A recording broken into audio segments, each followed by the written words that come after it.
Alright bros, grom update number 3 here. I cleaned up all the wiring basically. I made this harness too long, but I wasn't sure what the hell I wanted to do, and I started connecting things before I thought it through.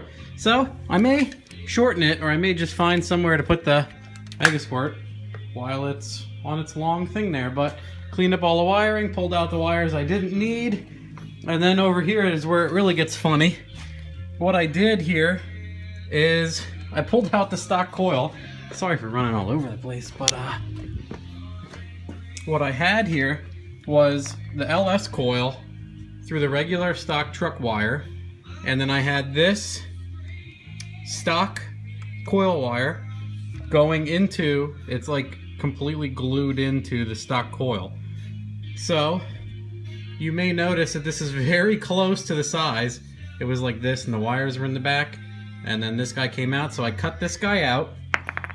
I have to do this because, well, number one, this is kind of short. You have to put the coil really close to it. And then number two, let me get this guy out of here. Number two, this has like those mini threads. You can see the end of the spark plug. So that's how it gets its traction. You can hear it goes on there. And on the LS style one, it has a much bigger port there, and so this thing will just fall right the fuck off.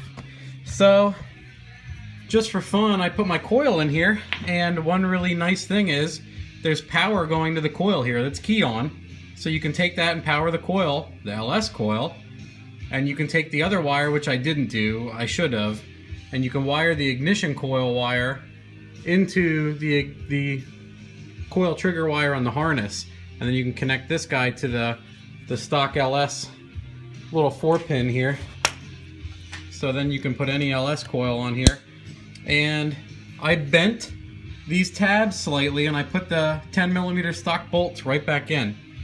And then you can see in here where I adapted this is the grom plug wire.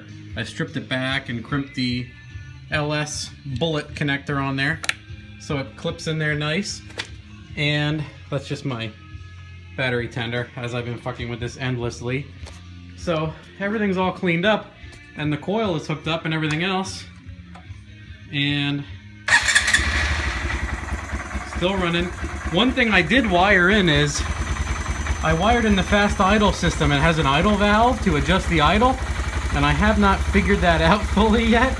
It still is being a little bit of a pain in the ass, but we'll get there. We'll go from there, and everything else is doing pretty good. Other than that, getting there with the tuning, and you know, the coil pack mounted and the wires cleaned up is the next best thing to getting it going. And then, yeah, the other funny thing is I wired in the 2-step here. Alright guys, welcome to the Wire Nut Express here.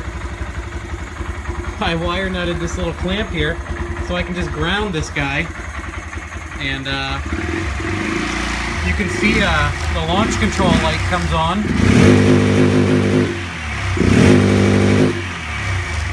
I have it set for 6,000 on the dot, so you cannot pass it go at all. When you take that off,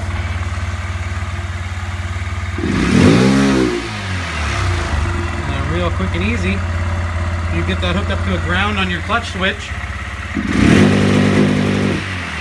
So that's it. Pretty neat. Making leaps and bounds here. Hopefully figuring everything else out. The big one is the fast idle valve. I'm unsure how that works. I've been trying a bunch of programming. Doesn't seem like it works like normal, but maybe I'm an idiot. So we'll go from there. Not too important that it idles, but man, it would be nice to not lose any of that functionality. But